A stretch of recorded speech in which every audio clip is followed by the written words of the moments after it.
Hello বন্ধুরা, কেমন আছো তোমরা সবাই? আশা করি তোমরা সবাই ভালো আছো। ভগবানের কৃপায় যে যেখানে আছো ভালো থেকো, সুস্থ থেকো, এই কামনাই করি।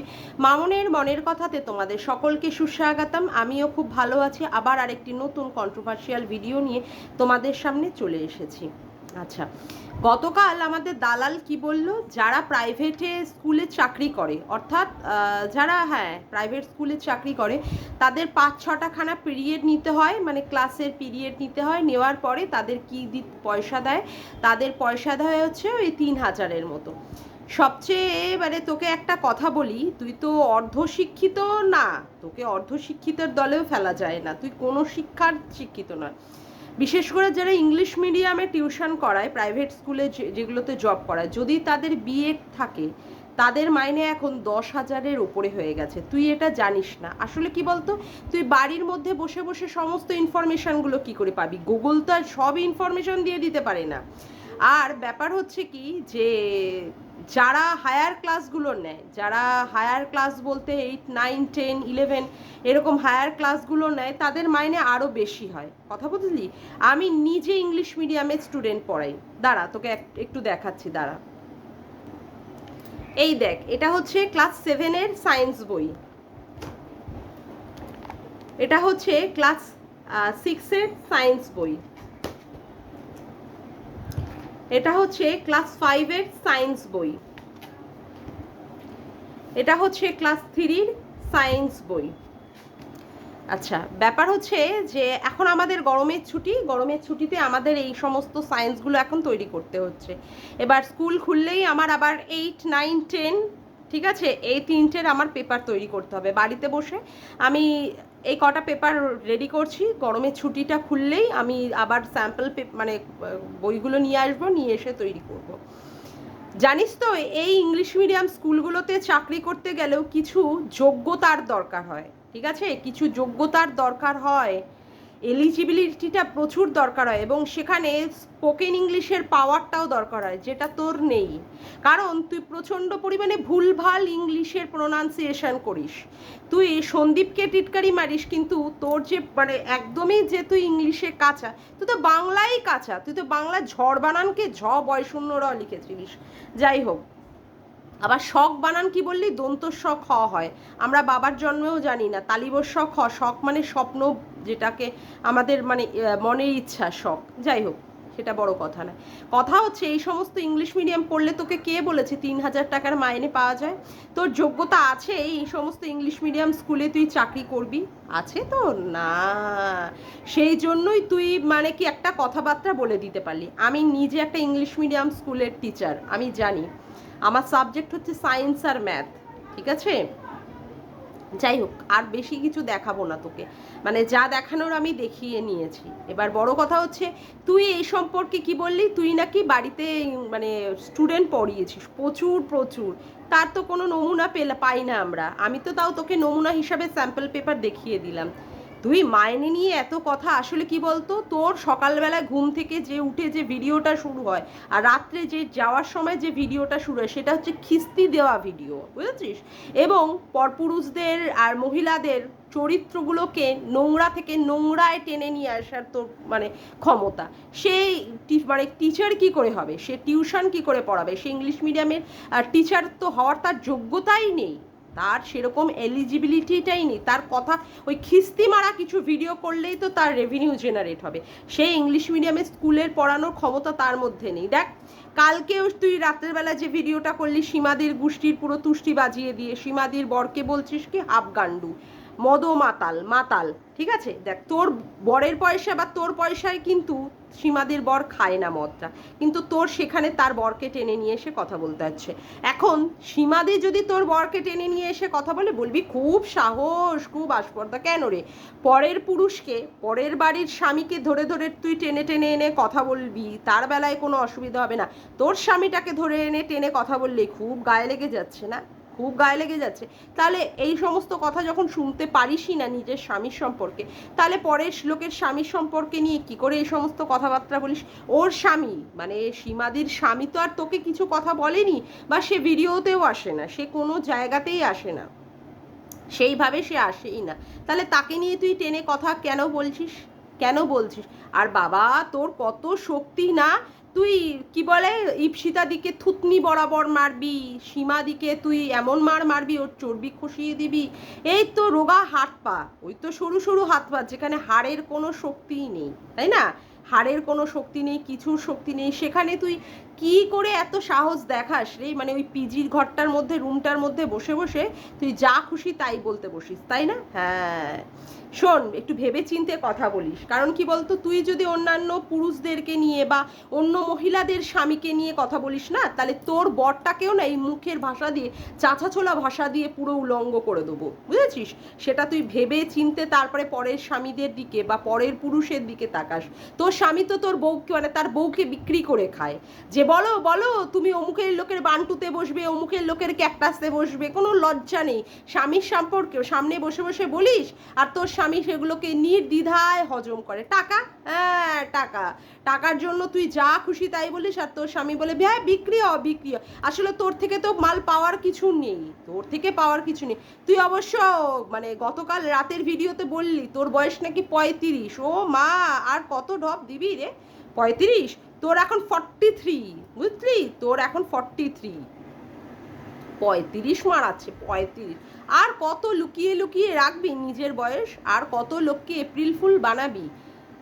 আর শোন, কথা হচ্ছে যে মানে কন্টেন্ট ক্রিয়েটার, মানে controversy creator two controversy creator কথাবার্তা বল। পরের বাড়ির স্বামীকে নিয়ে, ওর স্বামী মদমাতাল, ওর স্বামী চরিত্রহীন, ওর স্বামী কি বলে হাফগান্ডু, এই সমস্ত কথাবার্তা বলার তো দরকার নেই। তাহলে তো তোর বরটাকে লোকে বলবে ভেরু, পাঠা, অপদার্থ, জল, বা যার পয়সা দিয়ে তোর আবার জল গরম হয় না, শীত দ্বারাবিহীন, ঠিক আছে, একটা ক্যালাস, একটা গবেট, একটা পাঁঠা, একটা মূর্খ, একটা ছাগল, এগুলো তো লোকে বলবেই না? তুই যদি বলিস, দেখ তুই দায়িত্ব নিয়ে লোকের স্বামী সম্পর্কে বলি, তাহলে আমাদেরও তো একটা দায়িত্ব থাকে না? তোর স্বামীটাকে খুব সুন্দর করে এই সমস্ত কথার মালা দিয়ে দিয়ে, মানে ভালো করে মালা গেঁথে তোর বরটাকে মানে সেই মালাটা পরাই, তাই না? হ্যাঁ। এবার তুই কি বলছিস সন্দীপের কথা? সন্দীপের অনেক কিছু অভ্যাস হয়ে গেছে। যেমন আগে সন্দীপরা বাইরের কলে চান করা থেকে এখন সেখানে মোটর বসিয়ে উপরের জলে, ট্যাঙ্কির জলে স্নান করে। তারপরে ব্যাপারটা হচ্ছে কি, চার্জ নেই, মোবাইলের চার্জ, সেখানে চার্জ দিতে বসে। এখন মানুষের যুগটাই এরকম চলে এসেছে যে যা এখন চলছে সেইটাকে নিয়েই মানুষ কি করে, সেইটাকেই অভ্যাসে থাকতে থাকতে মানুষের অভ্যাসে পরিণত হয়ে যায়। যেমন আমরা পুরনো আগে যখন ছোটবেলায় ছিলাম, দেখতাম আমার মাকে বা অনেক অনেক মহিলাদের দেখতাম কি ওই কয়লা ভেঙে বা কয়লা দিয়ে তারা কাঠ কয়লার মাধ্যমে হোক দিয়ে আগে আগুন জ্বালিয়ে রান্না করতো, যেটা হচ্ছে কি উনুন ধরিয়ে, ঠিক আছে? এখন সেখানে কি কি চলে এসেছে, গ্যাসের মাধ্যমে মানুষ রান্না করতে করতে এখন ভুলেই গেছে সেই কাঠ কয়লার কথা। ওকে, দেন তারপরে কি আসলো, মোবাইলের যুগ আসলো। মোবাইলের যুগ আসাতে কি হয়েছে, মানুষের সমস্ত কিছু এখন বাড়িতে বসে বসে কত কিছু ইনফরমেশন, মানে তোর মতো গুগল এটা বলে দাও, গুগল ওটা বলে দাও, এইরকম এক জিনিসের মানুষের অভ্যাস হয়ে পড়েছে।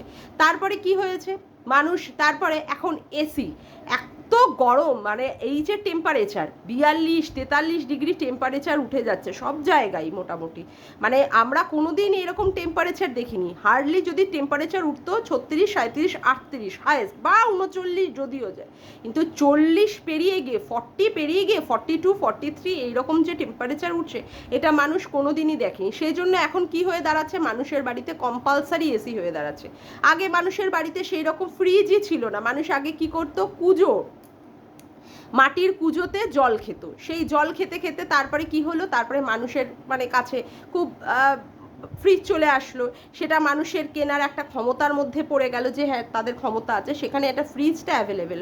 তা মানুষ এই সমস্ত যত ইলেকট্রনিক্স জিনিস আছে, সেই ইলেকট্রনিক জিনিসের মানুষের অভ্যাস হয়ে পড়ছে।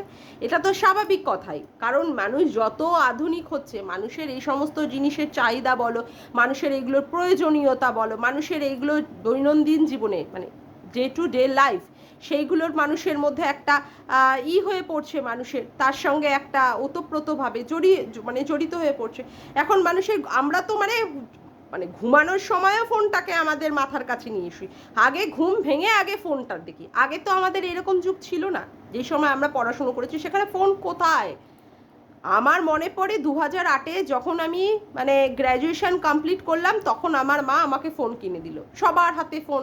আমি মাকে বললাম, মা আমার ফোন নেই। মা তখন আমাকে একটা ফোন কিনে দিল, যে ঠিক আছে, তাও আবার কি সেই বোতাম ফোন, ওই 1600-1600 মডেল হবে হয়তো, বা নোকিয়ার 1600, ঠিক আছে।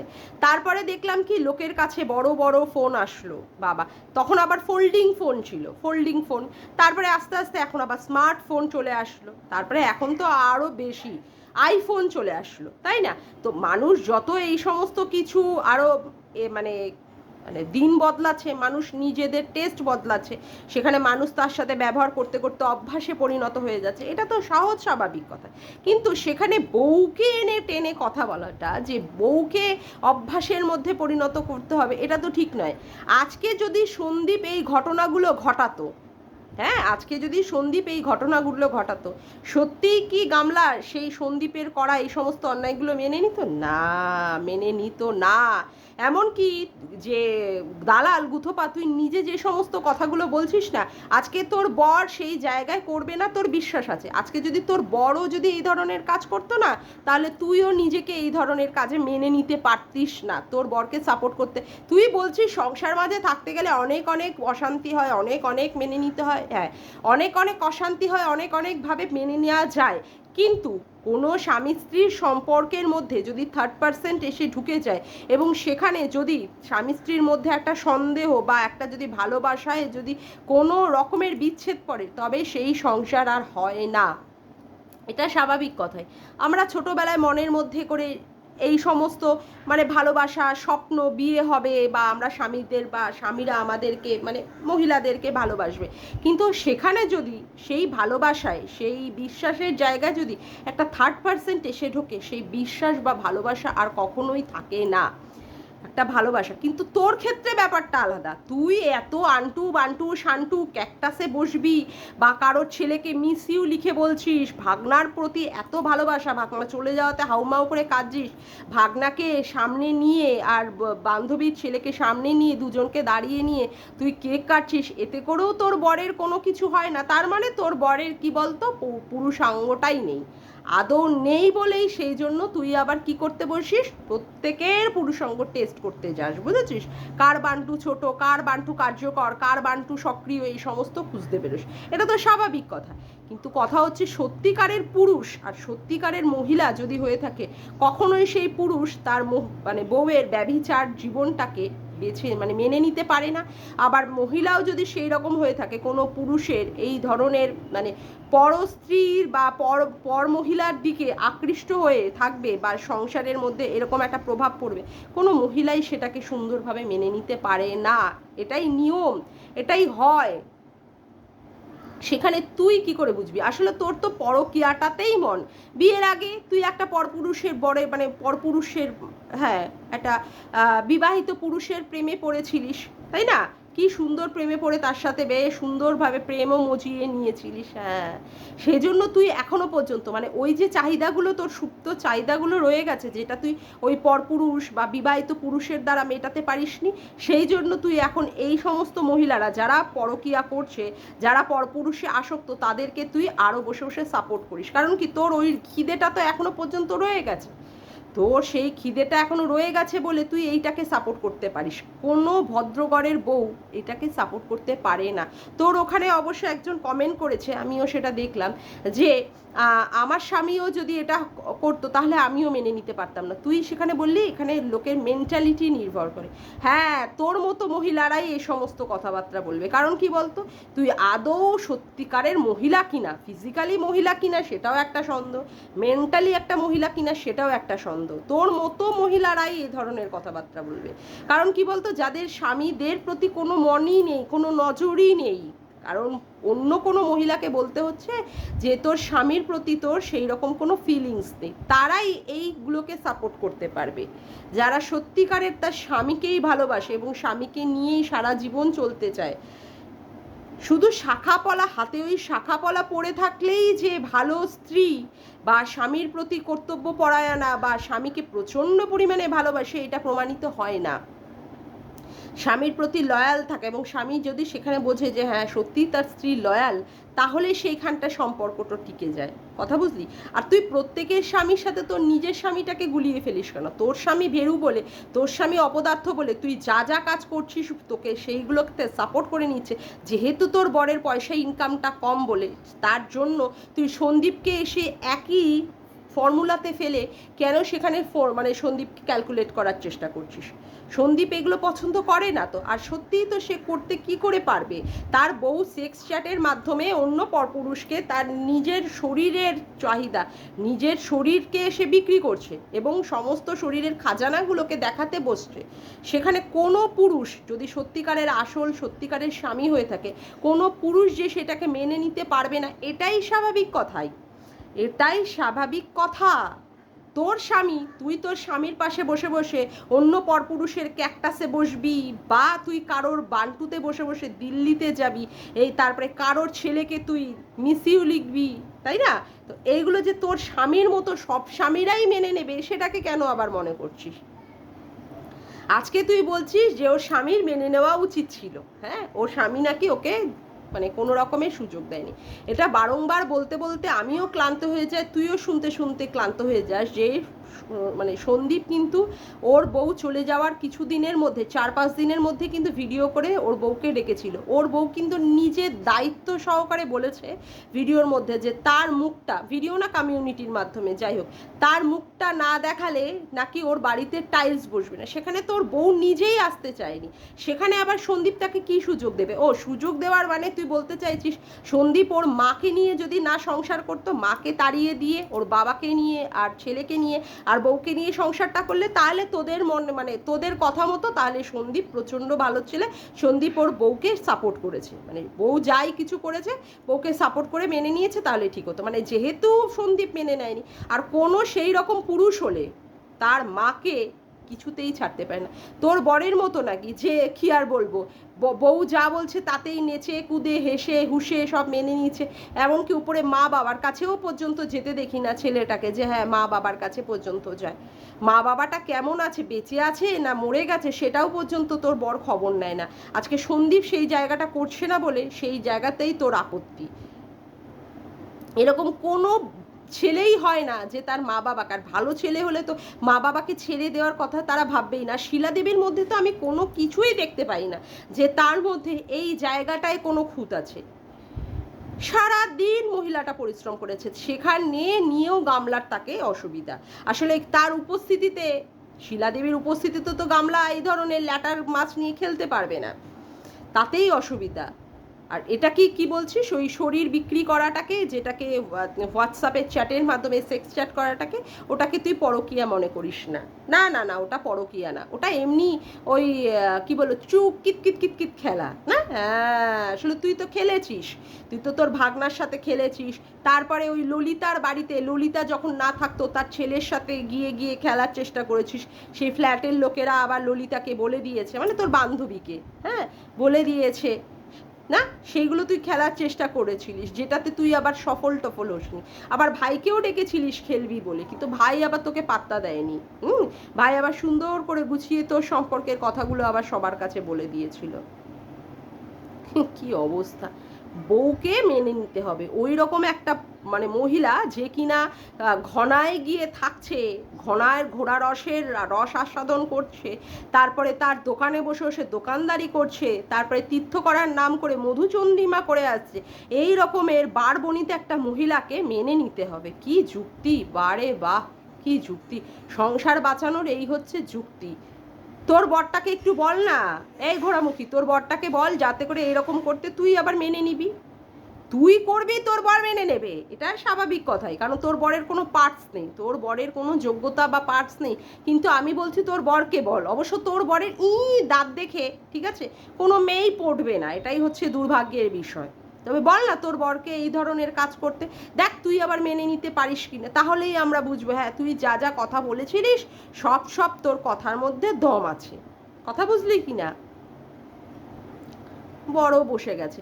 সন্দীপ একটা কিনেছে, ওই কি বলে ওটাকে বলা, মানে ব্যাগ টাইপের, যেখানে বসা যায়, ফোমের ওই বসার, ওটাকে কি যেন বলে, ওটা কিনেছে, ওর শখ পূরণ করছে, ওর পয়সা আছে, ওর শখ পূরণ করতেই পারে, তাতে তোর এত পেছন ফাটছে কেন? তুই যে লোকের টাকা দিয়ে পটচুল কিনেছিস, তোর বরকে কি বলে ওই স্যুট কিনে দিয়েছিস, তারপরে হচ্ছে তুই গ্যাসের ওভেন চিমনি কিনেছিস, হ্যাঁ, তা চিমনি না ওটা ওভেন, ওভেন কিনেছিস, তারপরে হচ্ছে ঘরে সিংহাসন কিনেছিস, কত কত জিনিস তো তুই, ও আইফোন কিনেছিস, কই সেই বেলায় তো কেউ তো মানে সেই বেলায় তো তোর কোনো অসুবিধা হচ্ছে না। সন্দীপ কিছু করলেই তোর সারগান ফেটে যায়, কেন রে? সন্দীপ পয়সা ইনকাম করছে, সন্দীপ করতেই পারে, তোর অত ফাটছে কেন?